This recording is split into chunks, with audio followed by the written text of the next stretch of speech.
दोस्तों नमस्कार, स्वागत है आप सभी का ऑनलाइन एडा फर्स्ट यूट्यूब चैनल पे। इस वीडियो में हम बात करेंगे टीजीटी पीजीटी भर्ती को लेकर एक बड़ी अपडेट के बारे में, साथ ही टीजीटी पीजीटी भर्ती को लेकर जारी आदेश के संबंध में। इसके अलावा उत्तर प्रदेश से एक और नई भर्ती का जो विज्ञापन है वो जारी हो चुका है। इसके आवेदन, शैक्षिक योग्यता, चयन प्रक्रिया, आयु और भी तमाम वो जानकारी जो कि आप सभी के लिए आवश्यक है, वो सारी आप सभी को इस वीडियो में दी जाएगी। तो वीडियो को लाइक कर दें, साथ ही शेयर कर दें और चैनल को सब्सक्राइब करना बिल्कुल ना भूलें, जिससे कि जानकारी आप सभी को मिलती रहे। साथ ही हम बात करेंगे प्राथमिक शिक्षक भर्ती की योग्यता के बारे में। शुरुआत करते हैं सबसे पहली अपडेट के साथ, जो कि संबंधित है उत्तर प्रदेश से निकली एक और नई भर्ती के बारे में। उत्तर प्रदेश से यहाँ से एक और नई भर्ती का जो नोटिफिकेशन है वो जारी कर दिया गया है, जिसके बारे में जानकारी लिखी है कि ऑनलाइन आवेदन करने के लिए जो प्रारंभ की तारीख है वो 3/8/2022 यानी कि आज से होगी।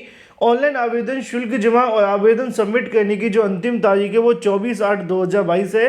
शुल्क जमा एवं आवेदन में संशोधन की जो अंतिम तारीख होगी वो 31/8/2022 के है। अब ऐसे में आपके मन में सवाल होगा कि भाई नोटिफिकेशन कहाँ से निकला है।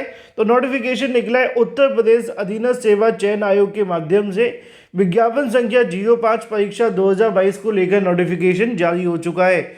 ज़्यादा जानकारी के लिए यूपीएससी की ऑफिशियल वेबसाइट पर आप लोग जा सकते हैं।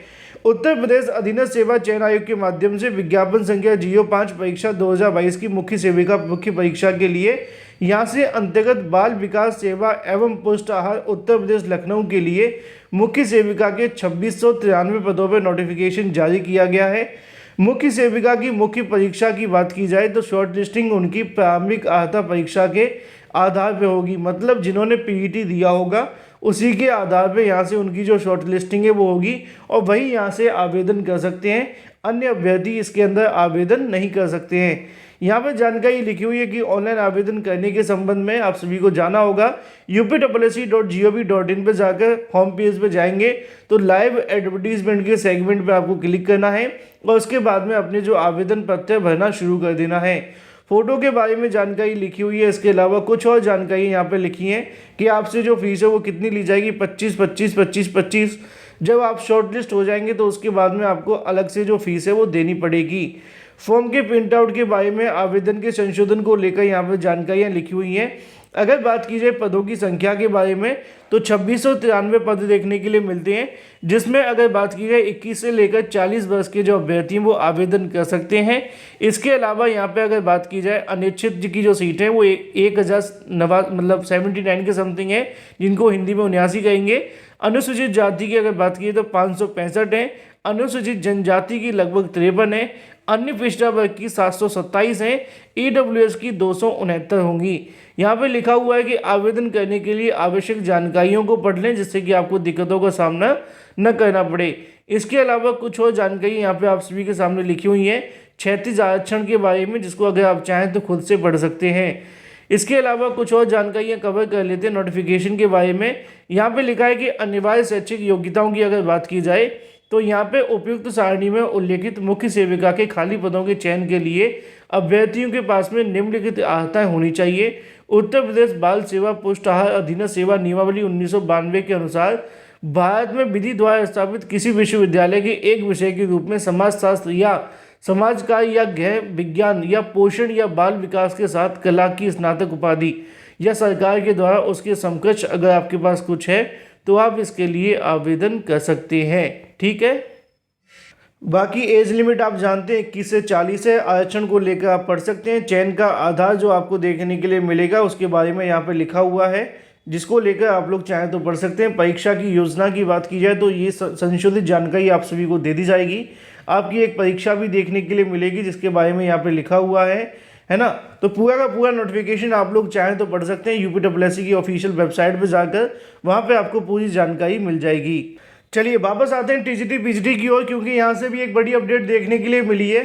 जब से टीजीटी पीजीटी भर्ती का नोटिफिकेशन जारी हुआ है तभी से सीटों की संख्या को लेकर छात्रों के मन में उबाल है। पहले अभ्यर्थियों के माध्यम से चयन बोर्ड के सामने जाकर मांग रखी गई कि टीजीटी पीजीटी भर्ती के अंदर जो पदों की संख्या उनको बढ़ा दिया जाए, लेकिन चयन बोर्ड ने कहा कि उनके कार्य क्षेत्र के अंदर इतना कुछ नहीं है कि वो सीटों की संख्या को बढ़ा दें, लेकिन जो भी कर सकता है वो शासन कर सकता है। इसी बात को ध्यान में रखकर छात्रों के माध्यम से शासनिक अधिकारियों से मांग की गई। जब बात नहीं बनी तो उन्होंने याचिका कोर्ट में दाखिल कर दी कि इन 22,000 पदों को जोड़ा जाए, क्योंकि तदर्थ शिक्षकों ने जो अपने पैर फैला रखे हैं उनसे मेहनत करने वाले अभ्यर्थियों को नौकरी नहीं मिल पा रही है।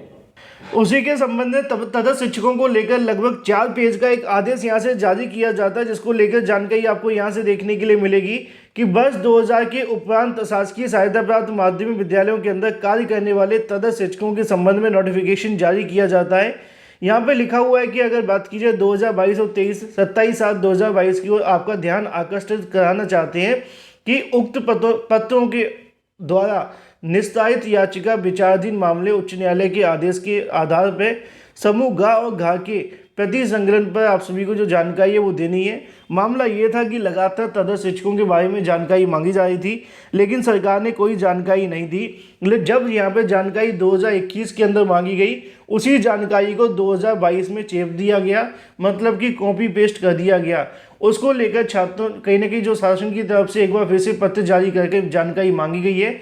जैसा कि यहाँ पे लिखा हुआ है कि जनपद सुल्तानपुर के अंदर अगर बात की जाए तो 2021 में प्राप्त की गई जानकारी 259 थी, लेकिन वर्तमान में जो जानकारी निकली है वो 204 है। अंबेडकर नगर में 307 थे, लेकिन 207 रह गए। 71 थे, अमेठी के अंदर 41 रह गए। आखिर तदर्थ शिक्षक कहाँ गए?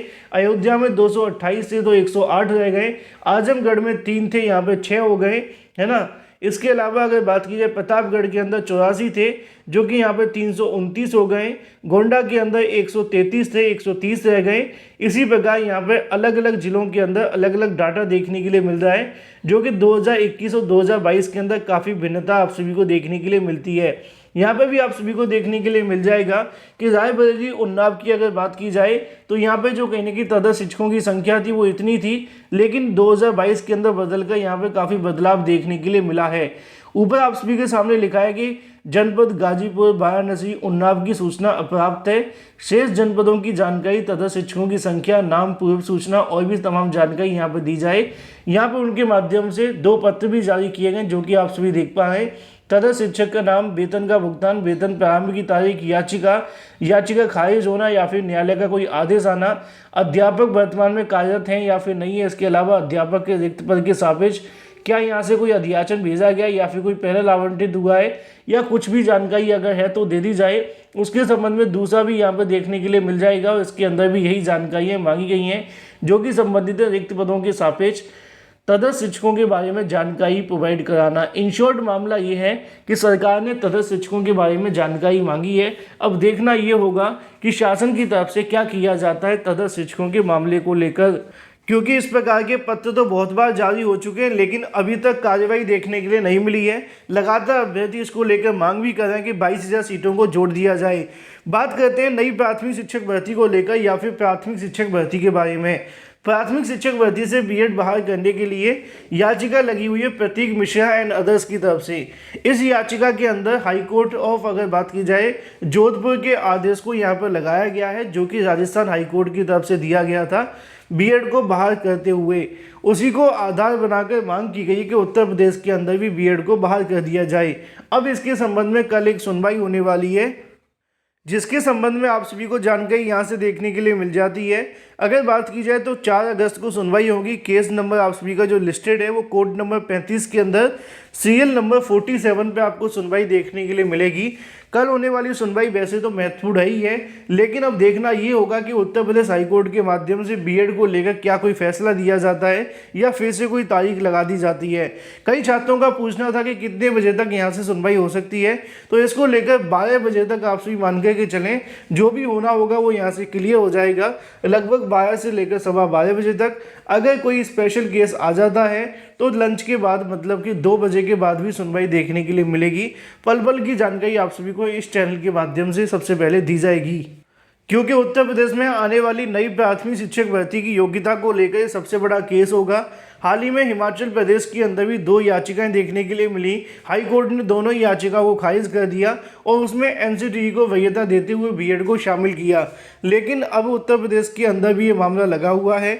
देखना ये होगा कि हाईकोर्ट कोई आदेश देती है या फिर सुप्रीम कोर्ट के अंतिम आदेश का इंतजार करती है, और इसी के आधार पर उत्तर प्रदेश की नई प्राथमिक शिक्षक भर्ती भी निर्भर करेगी, क्योंकि उसके अंदर भी बीएड बीटीसी का विवाद होना था। वो बात अलग है कि भर्ती आई नहीं, उससे पहले ही विवाद हो गया। जो भी अपडेट होगी आपको इस चैनल के माध्यम से दे दी जाएगी। फिलहाल इस वीडियो के माध्यम से इतना ही। Thank you for watching this video.